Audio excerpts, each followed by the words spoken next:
होय, माझ्या कामामुळे 6 महिन्यांपासून काळजी होती, पण ती हळूहळू सुधारू लागली आणि मग मला वाटतं आम्ही स्थिरावलो आणि खूप चांगलं झालं. आता मला कसं वाटतं ते फारसं बदललं नाही, कारण ती अजूनही माझ्या क्रियाकलापांमध्ये मला चांगली मदत करते, मी जे काही करतो त्यात. आणि मला वाटतं तुम्हाला माहीत आहे, ती सुधारली असल्याने जे काही घडत आहे त्याबद्दल मी खूप समाधानी आहे. पण जेव्हा पहिले 6 महिने मला आमच्या व्यवसायाबद्दल काळजी होती, तुम्हाला माहीत आहे. पण तेव्हापासून तुम्हाला माहीत आहे, ती सुधारली असल्याने आम्ही खूप चांगले आहोत. जर मला कोणाला सल्ला द्यायचा असेल तर मी म्हणेन, हार मानू नका. सर्व काही ठीक होईल, तुम्हाला माहीत आहे, ते ठीक होईल. आणि तुम्हाला माहीत आहे, मला वाटतं एकदा तुम्ही हार मानली की तुम्ही खाली जाल, पण तुम्हाला माहीत आहे, माझा सल्ला असेल, हार मानू नका. माझ्या पतीला स्ट्रोक आल्याचे मला कळल्यानंतर मी खूप चिंताग्रस्त झाले आणि खूप निराश झाले आणि मला खूप थकवा जाणवला. रुग्णालयात धावपळ करून घरी परत येऊन घराची काळजी घेणे आणि त्याने आधी केलेली सर्व कामे करणे. मला त्याने आधी केलेली काही कामे घ्यावी लागली, जसे की बागकाम करणे आणि कार दुरुस्तीसाठी घेऊन जाणे. त्यावेळी मी खूप थकले होते आणि मला सोडून कोणीही मदत केली नाही. पण दररोज मला रुग्णालयात जावे लागते, त्याला भेटायला, आणि मला खूप भीती वाटत होती की तो मरेल. आणि मग मी नेहमी एकटी घरी येते आणि खूप थकलेली वाटली आणि मी कोणालाही सांगू इच्छित नव्हते की माझ्या पतीला स्ट्रोक आला आहे, कारण तुम्हाला माहीत आहे, चीनी काही जुनी म्हणी आहेत की ज्यांनी काहीतरी गंभीर चुकीचे केले असेल त्यांना या परिणामांचा सामना करावा लागतो. अर्धा शरीर पक्षाघात किंवा संपूर्ण शरीर पक्षाघात, काही वाईट गोष्टी आहेत ज्या आम्ही आधी केल्या होत्या.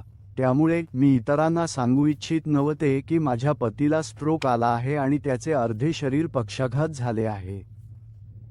सल्ला द्यायचा आहे की एक काळजीवाहक म्हणून आपल्याला खूप संवेदनशील असावे लागेल.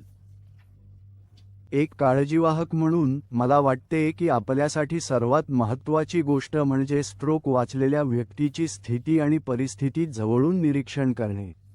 काळजीवाहक ते देखील खूप थकलेले आहेत आणि खरं तर कुटुंबातील एक सदस्य आजारी असल्याने संपूर्ण कुटुंब दुःखी होते आणि संपूर्ण कुटुंब थकलेले होते आणि काळजीवाहकांनी स्वतःची देखील काळजी घ्यावी, फक्त स्ट्रोक वाचलेल्या व्यक्तीची काळजी घेऊ नये. मला वाटते की कुटुंबाचा पाठिंबा एकमेकांना मदत करतो आणि सर्व मुलं मला मदत करतात आणि आम्ही सर्व एकमेकांना काय चालले आहे ते समजून घेण्यास मदत करतो. मला वाटते की सर्वात बरं, मला वाटत नाही की ते निराशाजनक होते, पण फक्त तिच्या मूड बदलतात. त्याचे समजून घेणे. पण जर तुम्ही समजलात,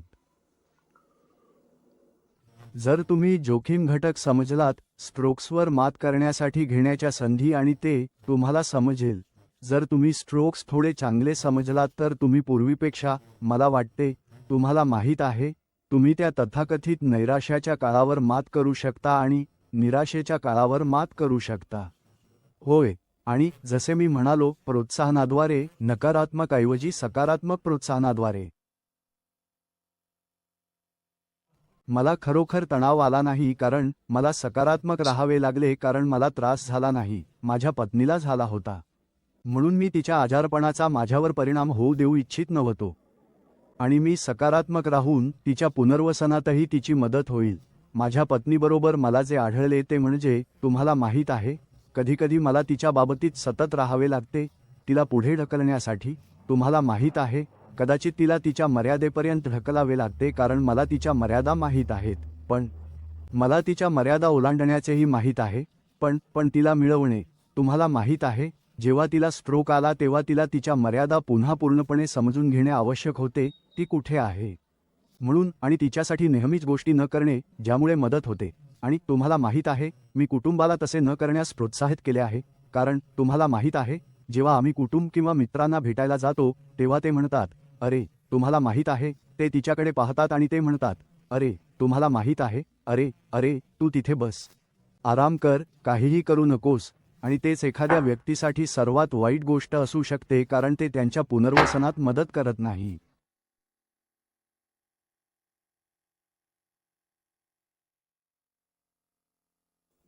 आम्ही शक्य तितक्या चांगल्या प्रकारे जीवन जगलो.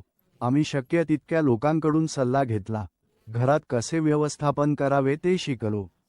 व्यावसायिक उपचार अर्थातच मोठी भूमिका बजावतात.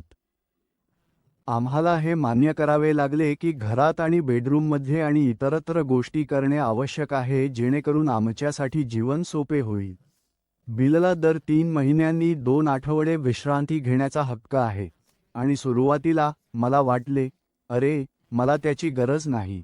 आणि मग अर्थातच मला हे लक्षात येण्यास जास्त वेळ लागला नाही की तुम्ही ते वापरणे आणि ते जे आहे ते स्वीकारणे खूप मूर्खपणाचे आहे. कारण ते मला बिलपासून विश्रांती देत नाही, तर बिलला माझ्यापासून विश्रांती देते, जे मला खूप चांगली गोष्ट वाटते. कारण जेव्हा आम्ही पुन्हा एकत्र येतो तेव्हा आम्ही पुन्हा नव्याने सुरुवात करतो. आम्ही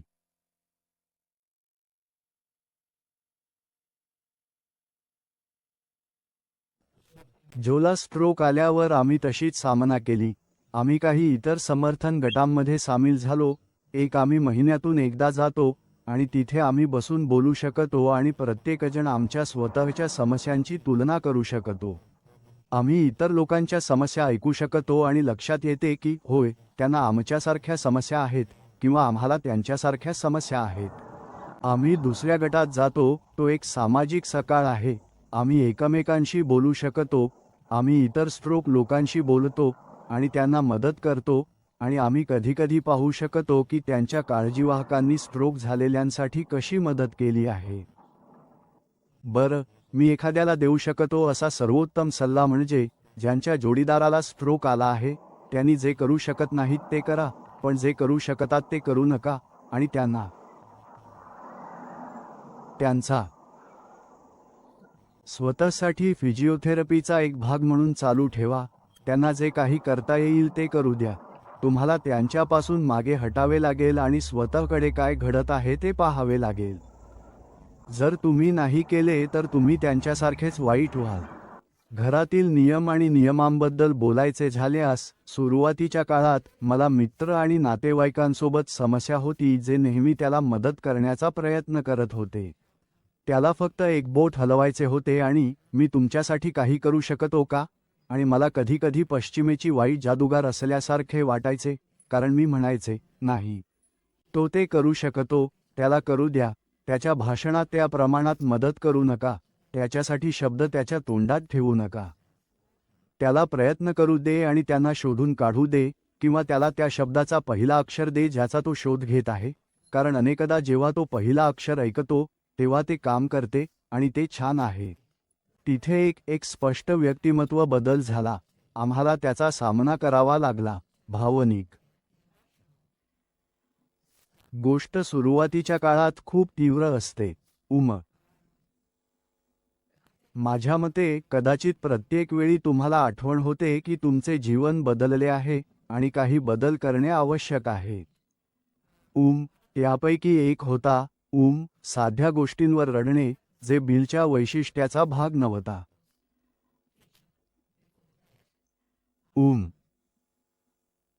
उदास होणे, पण पूर्णपणे वेगळ्या प्रकारे. आपण सर्वजण विविध वेळी उदास होतो, पण आता ते पुन्हा एकदा साध्या गोष्टींवर होते. अचानक रागावणे असे म्हणायचे. आणि मी प्रत्युत्तर म्हणून स्वतःच तेच करायचो. तुम्ही उलट प्रतिक्रिया देता. जोपर्यंत तुम्ही शिकत नाही आणि समजत नाही की ते सर्व आजाराचा भाग आहे. ते काही करू शकत नाहीत ते. आणि दुसरी गोष्ट, जेव्हा मी त्याबद्दल विचार करतो तेव्हा ते शिव्या देणे होते. हे शिकणे खूप आश्चर्यकारक होते की ते घडू शकते एखाद्यासाठी जो सामान्यतः असे करत नाही, पण ते तिथे होते, घडत होते. आणि आता जर तो ते करतो, तर मी गुरगुरण्याऐवजी आणि म्हणण्याऐवजी, असे करू नकोस, आता आम्ही त्याबद्दल हसतो. आता आम्ही त्या सर्व गोष्टींवर हसतो आणि एकमेकांना मिठी मारतो आणि म्हणतो, बरं, तो एक वेगळा शब्द आहे. मी तो एक बराच काळ ऐकला नव्हता.